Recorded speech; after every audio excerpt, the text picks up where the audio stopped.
It's 10 o'clock. This is Sky News at 10, live from Washington this evening. Protests in the capital as Israeli Prime Minister Benjamin Netanyahu defends his war in a speech to American politicians. Our enemies are your enemies. Our fight is your fight, and our victory will be your victory. It comes just hours before Joe Biden will address the nation here as the clock ticks down on his presidency. And as new body cam police footage is released, the FBI director says the Trump gunman did a Google search of the assassination of John F. Kennedy. Also tonight on Sky News at 10, truly shocking. Greater Manchester Police respond to a video showing an officer stamping on a man's head while restraining him.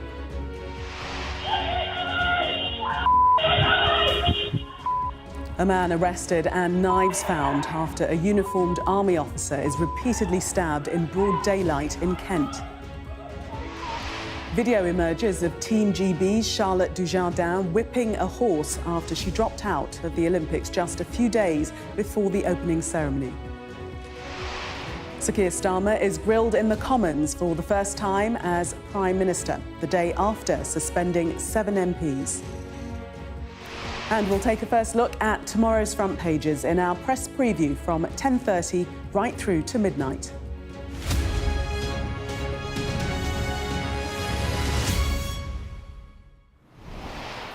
Good evening then from Washington, where in just a few hours' time, President Joe Biden will address the nation and explain why he will not be running for a second term in November. But his speech was preceded by another, Israel's Prime Minister Benjamin Netanyahu, delivering an address to Congress, defending his war in Gaza, thanking President Biden and appealing for more support from the US. But the speech was boycotted by dozens of Democrats and was the target of loud protests outside. Prime Minister Netanyahu described the demonstrators as Iran's useful idiots. Our first report tonight is from Sky's Cordelia Lynch, who was on Capitol Hill. Chaos on the streets of Washington. Police using pepper spray. A crowd enraged. Shame on you! Shame on you! Many here believe Washington has rolled out the red carpet for a war criminal. Netanyahu, you're a liar! Thousands took to the streets calling for a ceasefire in Gaza, some accusing their government of being complicit in what they see as a genocide. We are not armed. We don't have anything. They are spraying us. Speaker, the Prime Minister of the State of Israel. But on Capitol Hill, the focus of the ire outside got a standing ovation inside. Benjamin Netanyahu lauded the perfect welcome for a man trying to revive his international image. There were, though, plenty of political no-shows and subtle signs of deep division amongst Democrats. Benjamin Netanyahu, Israel's Prime Minister, tried to start with some grace and gratitude. I thank President Biden for his heartfelt support for Israel after the savage attack on October 7th. When we stand together, something very simple happens. We win, they lose. But he also didn't hold back on his American critics.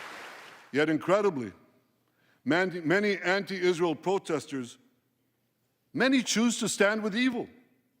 They stand with Hamas.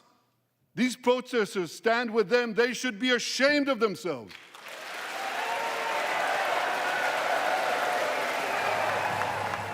It was the Republicans who invited him here, daring Democrats to shun an ally, a leader some call an obstacle to peace.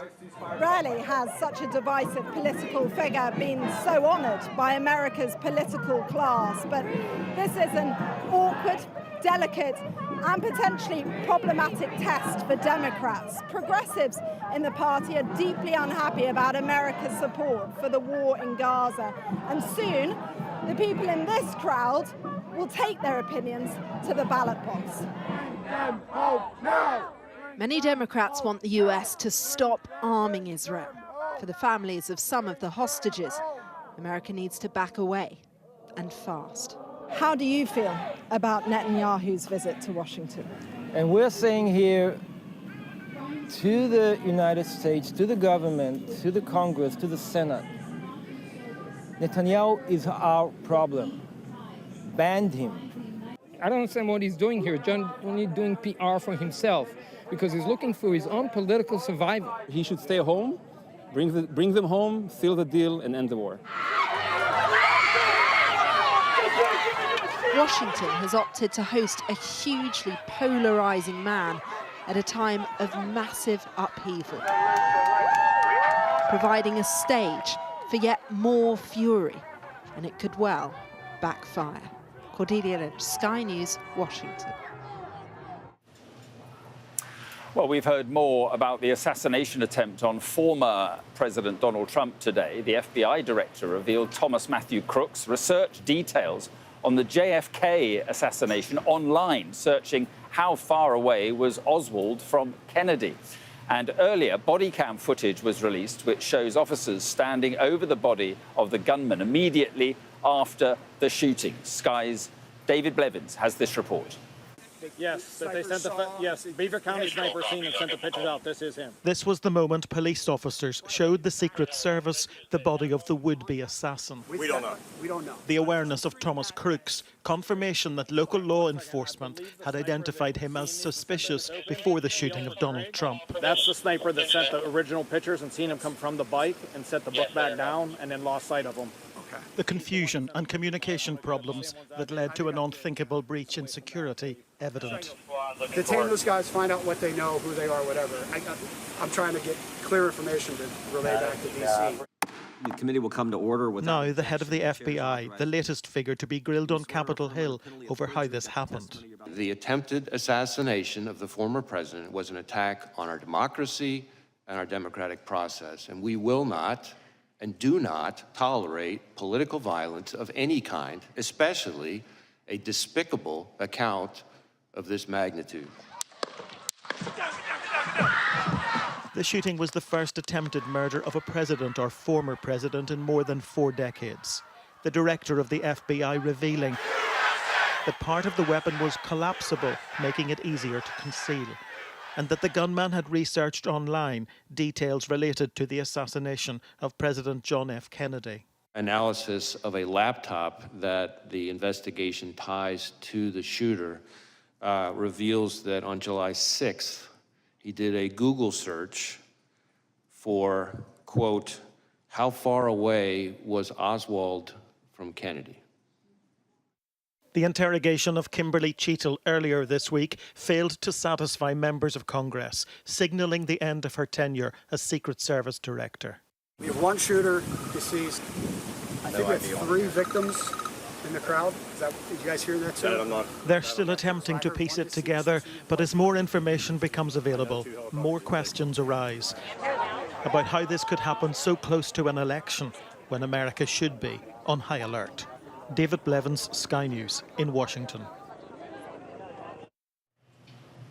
And our US correspondent James Matthews is here with me. So another, extraordinary day. And we've still got the Biden speech to come. Biden's Oval Office address explaining in detail why he made the decision to step down. This is a key point in his effort to craft the legacy, Mark, that he would want to leave. But I tell you, that legacy seems a long way off right now. At the heart of it is the Middle East, efforts to make progress towards a sort of peace in the Middle East. We had Benjamin Netanyahu today, received well by Republicans who gave him a standing ovation, but there were empty seats in that chamber, a Democratic Party divided, protests reflective of what protests that have dogged Joe Biden for many months. But in the past hour, Nancy Pelosi, icon of the Democratic movement, who boycotted that speech today, has tweeted that she thought that was the worst speech of any foreign leader to Congress. She said that she wanted progress towards a ceasefire. Effectively, the senior figure in the party has thrown a grenade under what Biden would have hoped would be a visit that led to some kind of progress. He's meeting Netanyahu tomorrow. If there is any kind of agreement that he presents as a peace or a trajectory towards peace. The likes of Nancy Pelosi and Democrats who boycotted that speech today, they will look at any kind of agreement and think it's undermined by the feeling of the party at large. A president trying to craft a legacy built around Middle East peace has been skewered by senior figures within his own party. Not the first time he's been skewered by senior figures this week. James, thanks very much indeed. And that's it from Washington for now. James and I will be back at 1 o'clock in the morning, 8 o'clock here in the US Capitol, when Joe Biden will be delivering that national address. He didn't ever want to make the speech to explain why he is pulling out of the race for a second term in the White House. But for now, back to Gillian. Mark, thank you. A police officer has been filmed stamping on a man's head while restraining him at Manchester Airport. The video shows the officer kicking the man, who is laying face down, with another officer holding a taser. Greater Manchester Police said it was responding to reports of an altercation and a female officer had been attacked, but called the content shocking. Sky's North of England correspondent Charlotte Leeming reports, and a warning: it does contain distressing images of the incident from the outset.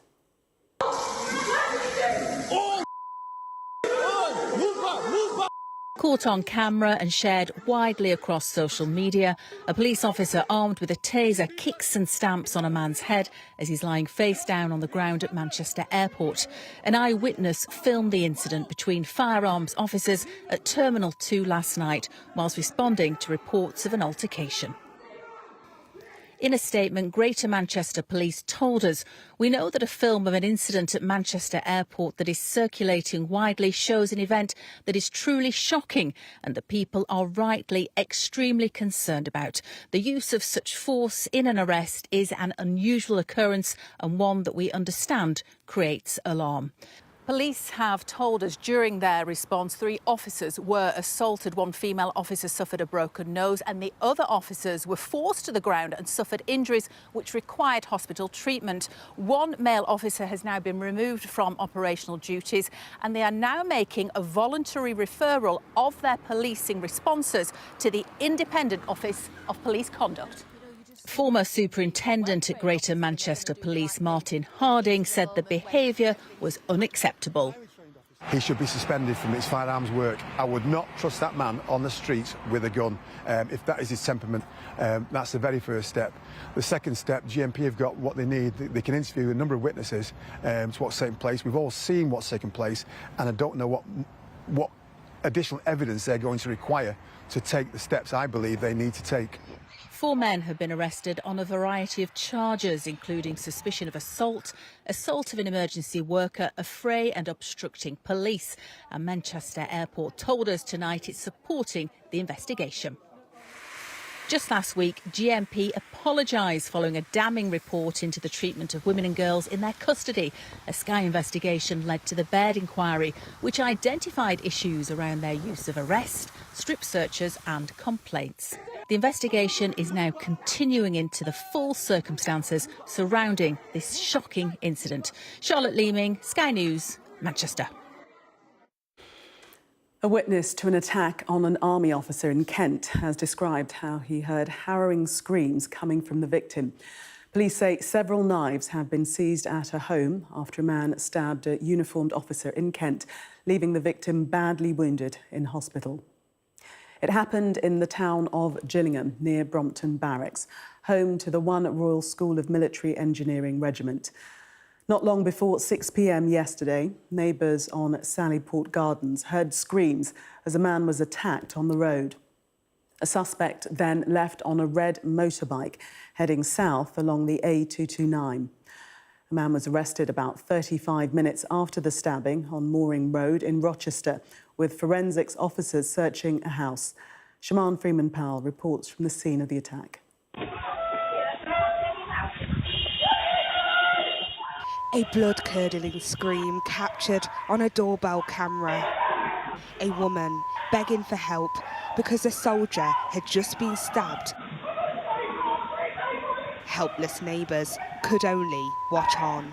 Just heard harrowing screams that we certainly hadn't heard before. Thought it may just be a fight, but we soon went onto the street and saw that, well, could see immediately that it was a much more serious situation and there was someone lying on the floor not moving. It was shortly before 6 p.m. on Tuesday evening when a man in his 40s was stabbed multiple times close to Brompton Barracks in Gillingham. Moments later, the suspected attacker was seen fleeing on a motorbike. Officers then arrested a man a few miles away, taking him into custody and seizing several knives.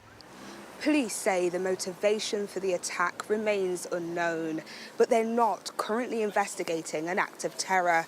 They are, however, exploring whether the suspect was mentally unwell and will remain at this scene to reassure residents. Ultimately, everybody, regardless of whether you're a soldier or a plumber or a lorry driver, you have the right to go to work in the morning and come home unharmed. We don't know what sort of act this was, why it's happened. But it's quite common to see military personnel walking around military areas in uniform. The incident was also condemned by the Home Secretary. This is an ongoing police investigation by Kent Police. It's really important that they have everyone's support in this investigation. But this was just appalling attack on a serving soldier, and I know that the whole country will be thinking of him and his family and wishing him a speedy recovery. As police and politicians urge calm, Army personnel will no doubt be reminded of the killing of Lee Rigby, also a soldier, and also attacked near an Army barracks in 2011.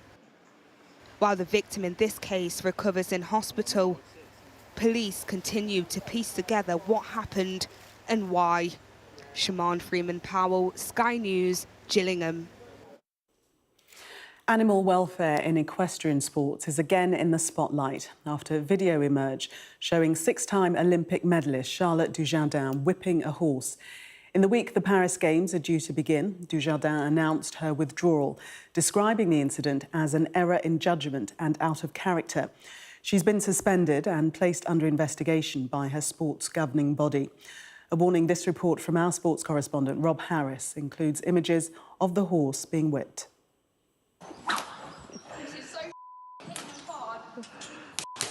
This is the evidence that cost Charlotte Dujardin her place at the Paris Olympics. It is disturbing and distressing. A long whip repeatedly used in a training session. One of the biggest stars of dressage accused of mistreating the horse in her care. She said the error of judgment happened 4 years ago, but World Equestrian chiefs only received the video this week from a lawyer at the most damaging time possible, with the Olympics about to begin. When this happened, my client was thinking this is okay because it's Charlotte Dujardin. She's a superstar. She's the best rider of the world. So she was thinking everything Charlotte is doing and saying is okay. After that, she was doubting. She was thinking this is not okay. This is animal abuse. Dujardin hoped Paris would produce a 7th Olympic medal to become Britain's most successful female Olympian of all time. Instead, she's home in disgrace, suspended from her sport, stripped of lottery funding, and lost, it's reported, the chance of a damehood, all while still waiting to give an explanation for her conduct. But this is where Team GB hopes the focus returns to the Paris base and those athletes the country can still celebrate, especially double Olympic champion Andy Murray, whose illustrious tennis career will end here. The Olympics is amazing. You see some incredible physical performances, unbelievably inspiring stories. I feel very, very lucky and fortunate to have had the career that I've had. What have the conversations been like with Kim and the kids? Have they suddenly realised you're going to be at home a lot more? My kids, interestingly, have taken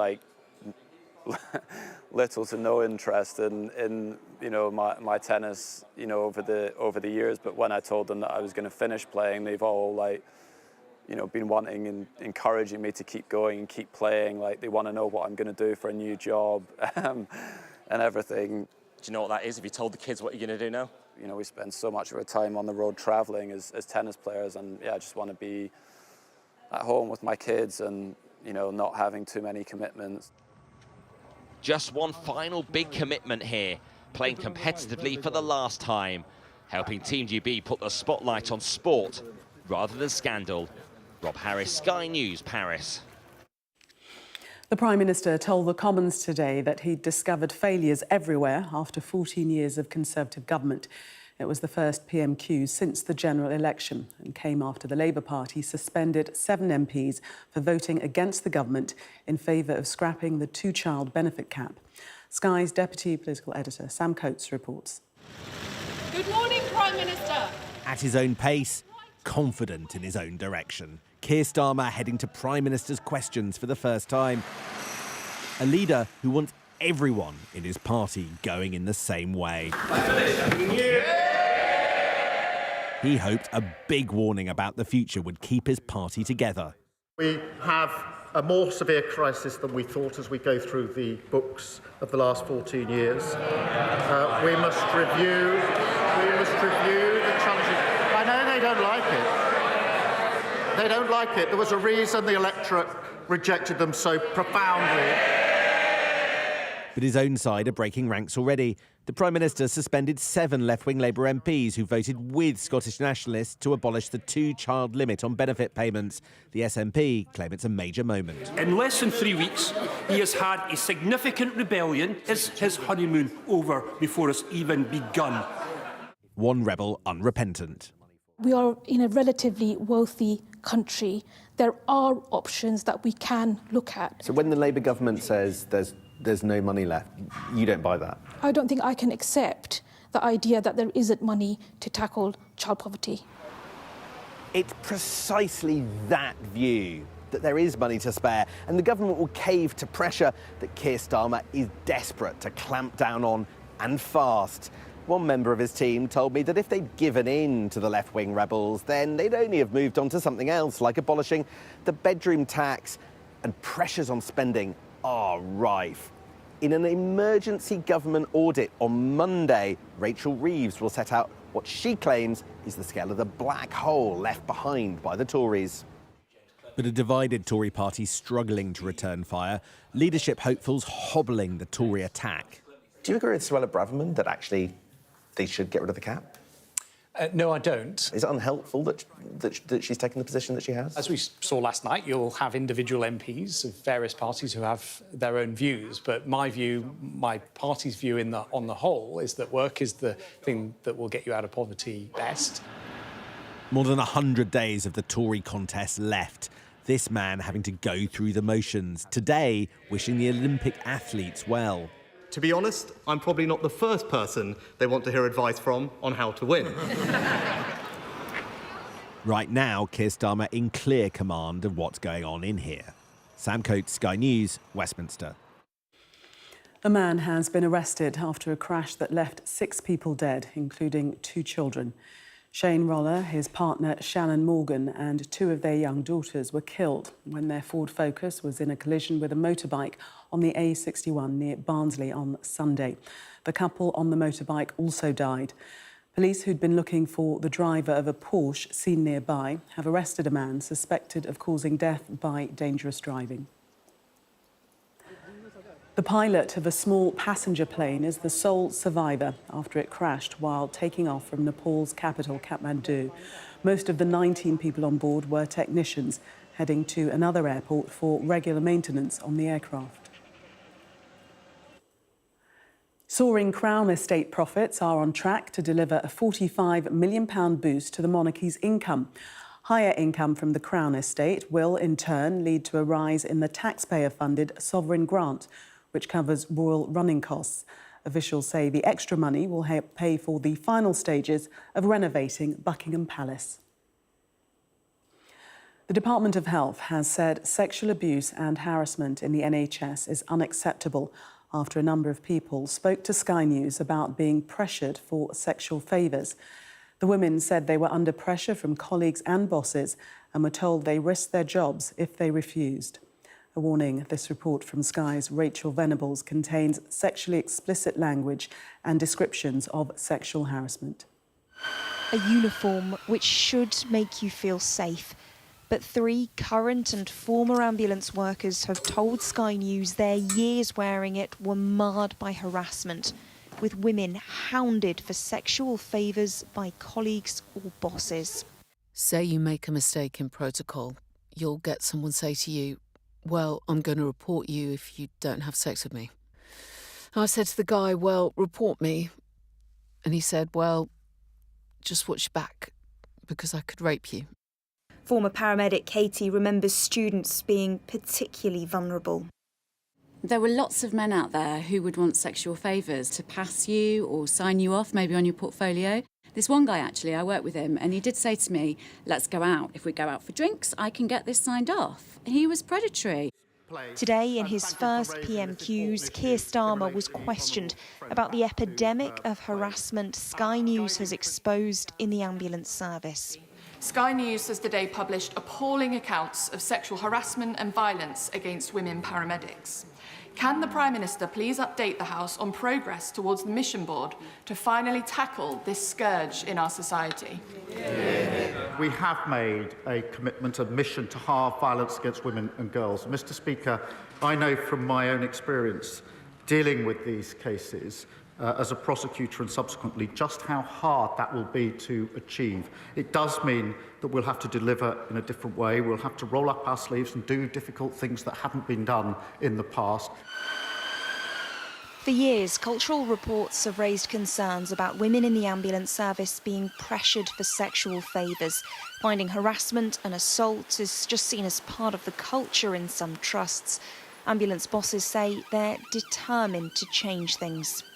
Rather than focusing on a few individuals that we need to get rid of and dismiss, we know, based on our research, based on the evidence that we have, based on our conversations with people that have experienced this, that to change things, we need to change the culture and move to a place whereby low-level inappropriate behaviour is no longer tolerated, because this is on a continuum, and where it is tolerated, that creates conditions within which sexual assault can flourish. The problem seems to be an historic one. When Janet was starting her career in a third trust, she was told she couldn't progress onto the training course she wanted. It became evident on a social night out that sexual favours were the way to gain entry onto emergency courses. I was horrified. I even had the choice of which manager I could give sexual favours to. A senior NHS spokesman called these allegations appalling and completely unacceptable, saying they expect action and dismissals against those responsible for abuse or harassment. They stressed better reporting mechanisms, training and support for staff are being brought in. But after seeing earlier Sky News investigations about harassment in the ambulance service, Sarah too plans to quit her job this year, with little faith a culture this embedded can ever change. Rachel Venables, Sky News. Prince Harry says his determination to take on the tabloids played a central role in his rift with his family. The Duke of Sussex won a privacy case against Mirror Group newspapers in December last year. In an interview for an ITV documentary, Harry said he wished other royals had joined him in confronting the press. I believe that, again, from a service standpoint and when you're in a public role, that these are the things that we should be doing for the greater good. But, you know, I'm doing this for my reasons. What do you think of their decision not to fight in the way that you have? I think everything that's played out has shown people what the truth of the matter is. For me, the mission continues, but it's caused, as you say, part of a rift. Just want to bring you some breaking news just coming into us via the news wires. That is that Tom Tugendhat is putting himself forward in the Tory leadership contest. He said he's willing to leave the European Convention on Human Rights. This is in his pitch for the leadership. And in an article today for The Telegraph, the former security minister said that if institutions make it harder for Britain to control its borders, the UK would have to exempt ourselves from them or leave their jurisdiction. Announcing his bid to lead the party, he said this was a common-sense Conservative position to take. He's seen, as we know, as a moderate in the race to succeed Rishi Sunak, and said that the Tories lost the election because they had lost the trust of the British people after failing to meet promises to lower taxes and immigration. So that the breaking news that Tom Tugendhat is the second Conservative to put himself forward as a leadership contender, that after James Cleverly. There are 7 others, Sky News understands, applying for nomination packs to stand as leader. James Cleverly, as just mentioned, Patel, Jenrick and Badenoch, Stride and Braverman also putting their names forward, we believe, as told to Sky News. We'll, of course, keep you updated on that story throughout the course of the evening, see if there are any other contenders that go on record. But in the meantime, that was Sky News at 10. Coming up, we'll take a first look at tomorrow's newspapers in the press preview. Tonight, we're joined by the Mirror's associate editor, Kevin Maguire, and the Telegraph's deputy comment editor, Annabel Denham. Amongst the stories, we'll be discussing this on the front of the eye. Its headline, Corbyn trying to form rebel alliance to fight Starmer. Do stay with us for more on that and other stories.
Welcome back. You're watching Sky News. In just a moment, the press preview.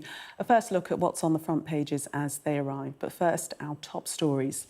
Israel's Prime Minister Benjamin Netanyahu has delivered an impassioned speech to the US Congress, defending the war in Gaza and denouncing protesters outside. In the coming hours, Joe Biden will deliver an address from the Oval Office about his decision to bow out of the White House race and what lies ahead. We'll bring you that live at 1 a.m.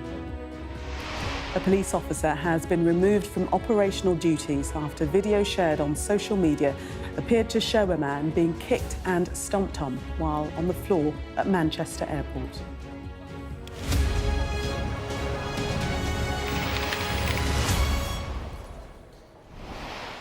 You are watching the press preview, a first look at what's on the front pages as they arrive. It's time to see what's making the headlines with the Mirror's associate editor, Kevin Maguire, and the Telegraph's deputy comment editor, Annabel Denham. They'll be with us from now until just before midnight. So let's see what's on the front pages for you now. Well, the Telegraph leads with Tory leader hopeful Tom Tugendhat saying he's ready to lead the European Convention on Human Rights. And in the last few moments, we've heard that he's officially declared to run as the leader of the Conservative Party.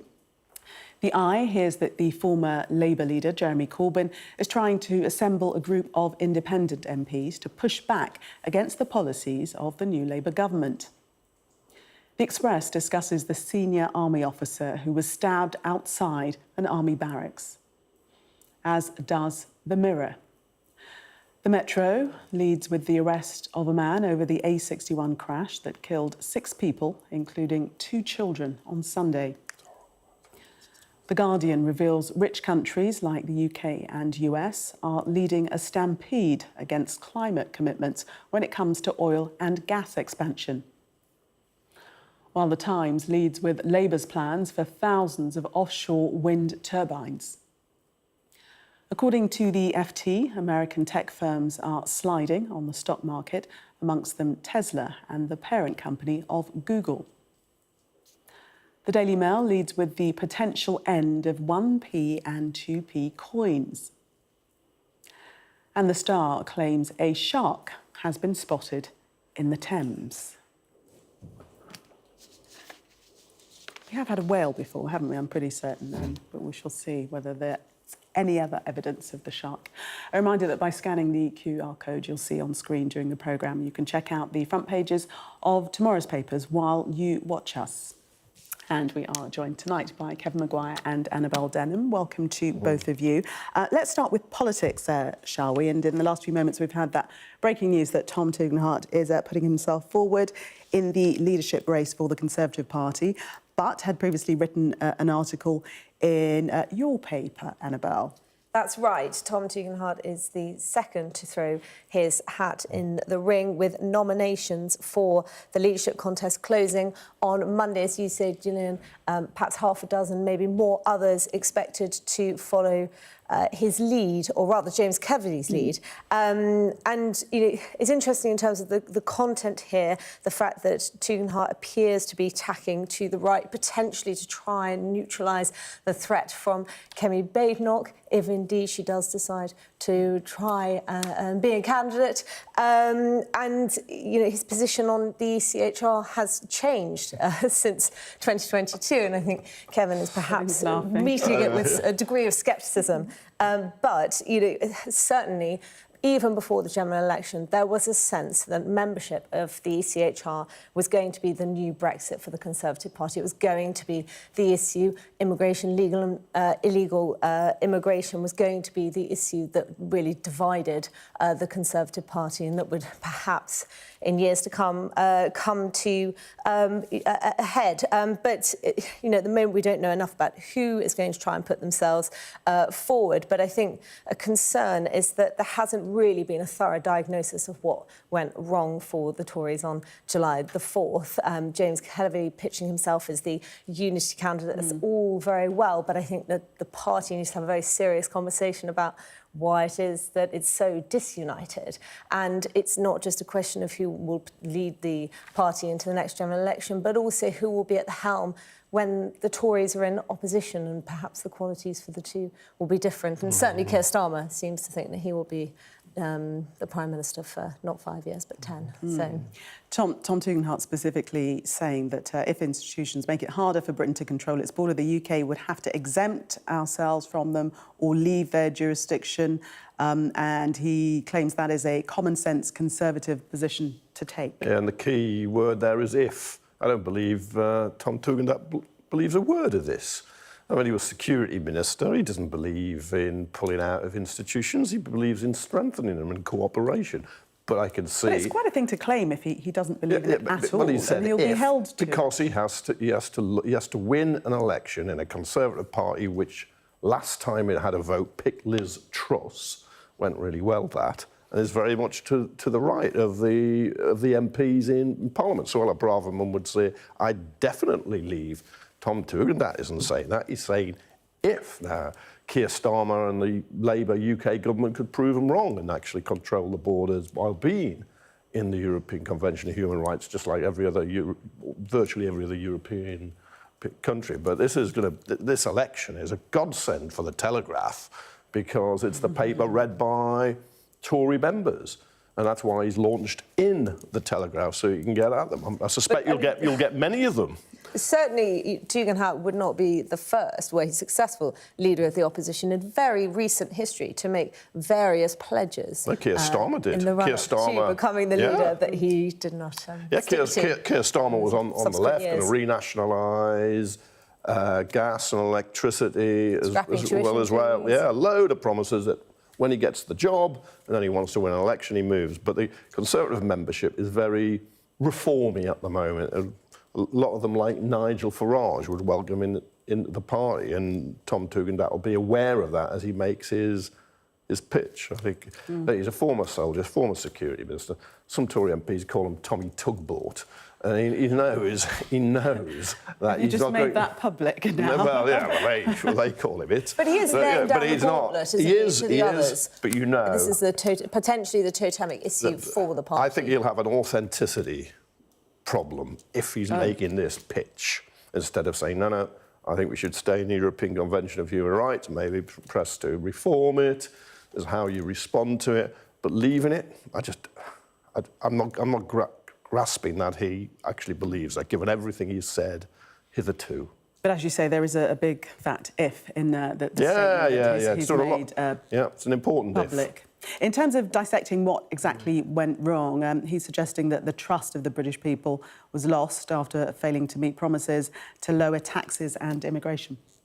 Well, I mean, that much is clear, but I suppose there aren't obvious solutions to that, nor to the warring within the Conservative Party that, we saw, particularly, I would say, in the aftermath of Liz Truss, her defenestration, and then Rishi Sunak coming in, pledging to stop the boats, pledging to try and fix the economy and failing to do so. Now, some of that may have been due to factors outside of his own hands, but some of it was because his attempts were thwarted by members of his own party. And as I say, I think it's simply insufficient to suggest that all that the Tories need to do is to be unified and present a unified front to the British electorate, because there is obvious division and disagreement. I see in here the Telegraph has Victoria Atkins, the former Health Secretary, rather sensibly ruling herself out. She had been touted on.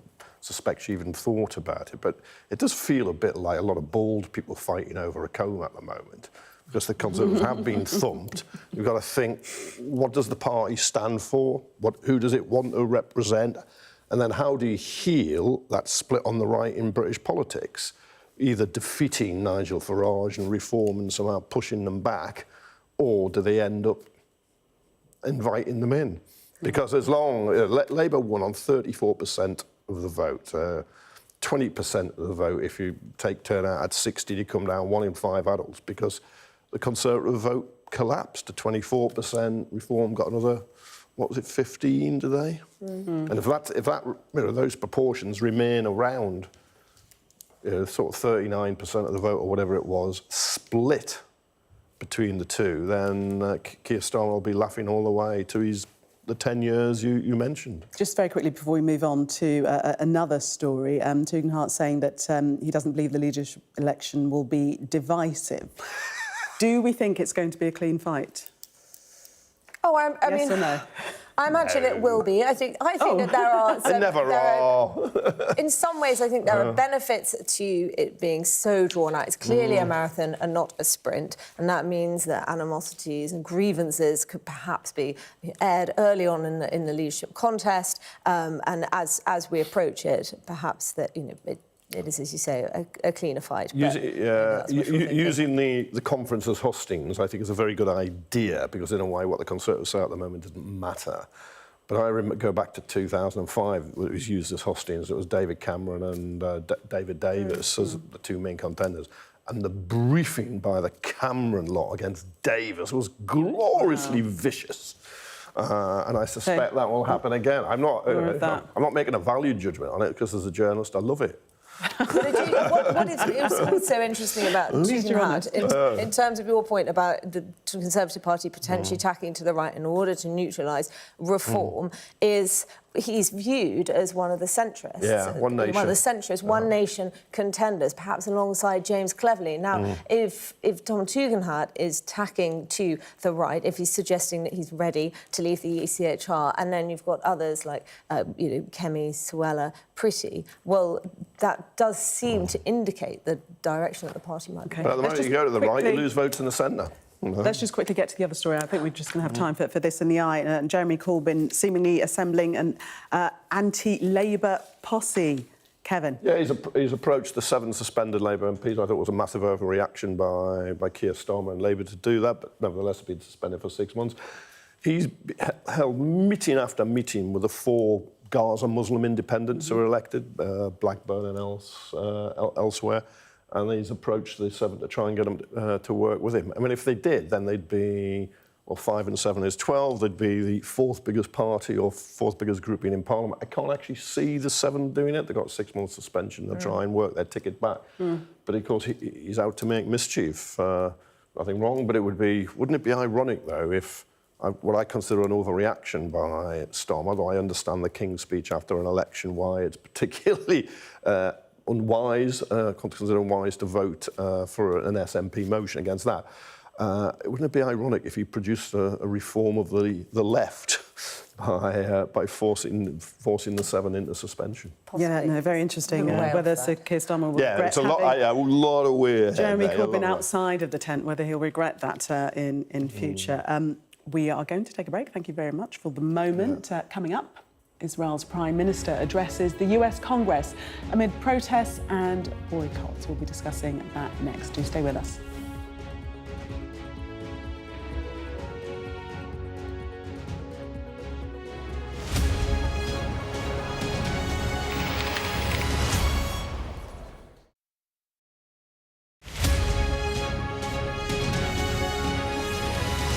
My name is Oksana and I'm Ukrainian Olympian for Ukraine 2008.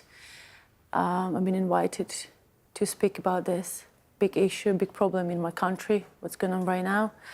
And this number, 487, that's a huge number for me to even say.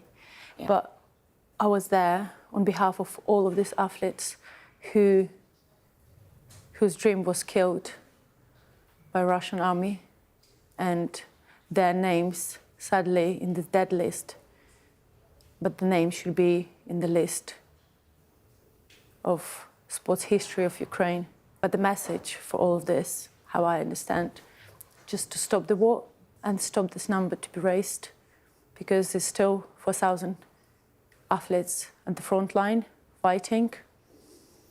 So if we can do anything to make this war stop, that's going to be great. I think they will be happily proud that somebody is speaking about this problem. I'm sure they're dreaming about the day when the war will be over and they can continue competing and represent their country on the biggest world arenas. I have lots of friends because I studied in a boarding school, so there wasn't on. So my sport is wrestling, but there wasn't only wrestling. There was shooting, athletics, boxing, gymnastics, and lots of different sports. So I know lots of athletes who already been killed and sadly passed away since the war started. But still, I have lots of friends who are still there. Life for young people at the moment is absolutely terrible because they should go to school between missile attack. They should compete between missile attack and everything. This can't. It has huge influence on their psychological health. When kids are growing from 3, 6, 7 years, always in the war, they have really a big problem with health.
Welcome back. You are watching the press preview. Still with me, the very badly behaved Kevin Maguire and Annabelle Denham. We do try and keep them in check. Let's have a look at the Times World and Benjamin Netanyahu's address to Congress. Quite eventful, not least for all the protesters outside, and quite a rousing speech from him. Not, well, defending the war in Gaza, although it was boycotted by several Democrats. Kevin? Yeah, according to the Times, there are more than 30 leading Democrats, including Nancy Pelosi, former Democrat leader of the House. Kamala Harris wasn't there, although I think she was citing a prior engagement. Huge protests outside, some in the gallery. One representative held up a sign calling him a war criminal in the chamber. Maggots and crickets released in the Watergate Hotel, where some of the Israeli delegation was saying, but he was his usual combative, bellicose, defiant self. Saying he was going to go on for total victory. It's 9 months on now since that horrific pogrom in which 1,200 Israelis died, but now more than 30,000 Palestinians being killed in Gaza, many of them women and children who clearly aren't combatants, places being razed. And he hasn't won. No. And perhaps you never can militarily like that, and you're just creating more and more Hamas fighters and people who are going to oppose you both in Gaza and in the occupied West Bank. So it's he bangs the drum, but he's failed Israel. Yeah, I mean, absolutely bellicose, as you say, because his plea was, give us the weapons to finish this, essentially, is what he was saying, and also described the protesters, saying that they should be ashamed of themselves. They're Iran's useful idiots. Well, this is coming, of course, at a crucial moment for Benjamin Netanyahu. 9 months, as Kevin says, into the conflict. His popularity at home is absolutely plummeting. Many people in Israel oppose the way in which Netanyahu has gone about this war on Hamas. They want the hostages back. Of course they do. He's perhaps still not forgiven for the security failures that took place on, in the run-up to October the 7th. So, yes, it was a robust, defiant speech, and of course, I found it interesting, actually, that he commented at all on the protesters outside. Perhaps he felt that he had no choice but to. Of course, the war has been very divisive in the US. We've seen protests and indeed arrests on college campuses. This is also Netanyahu's first trip since the ICC said it was seeking his arrest for possible war crimes in Gaza. So, this is, as I say, a very very, time of very heightened tensions, a very emotive issue for many people in America. But I just wonder who he felt he was winning over with his remarks, accusing the protesters of being Iran's useful idiots. There will be some people in America who will have sympathy with that position, but I'm sure it's one they would have held. Yeah, he did get a number of standing ovations in Congress, didn't he? But it was noted that there was no mention of a ceasefire or any deal being reached. There's more than 100 hostages still held. You hope they're alive. I'm afraid some are probably not. But the big release of hostages was in a truce. And there was a prisoner swap. It wasn't Israeli military action. So if you're a family, a friends... And Annabelle, thank you very much for the moment. We have run out of time. Let's take a look at the weather for you now. Well, there'll be a scattering of showers over the next few days and rain in the south tomorrow. It'll be mild and rather murky at first, with drizzle in places and fog on western hills. But there'll be some sunny breaks in the north and west. Southern Britain will have quite a cloudy morning, with drizzly outbreaks becoming largely confined to the southeast and some heavier rain running along the Channel coast. Coming up next on Sky News at 11, Israel's Prime Minister Benjamin Netanyahu delivers an impassioned speech to the US Congress, defending the war in Gaza and denouncing protesters outside.